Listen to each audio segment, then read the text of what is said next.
त्रिदलं त्रिगुणाकारं त्रिनेत्रं च त्रियायुधं त्रिजन्म पापसंहारं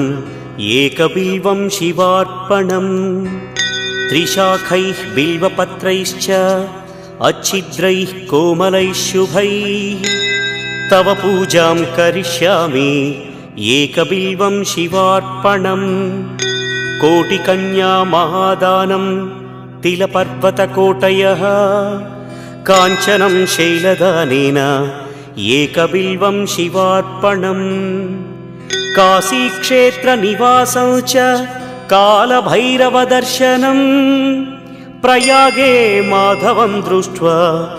एकबिल्वं शिवार्पणम् इन्दुवारे व्रतं स्थित्वा निराहारो महेश्वर नक्तं हौष्यामि देवेश एकबिल्वं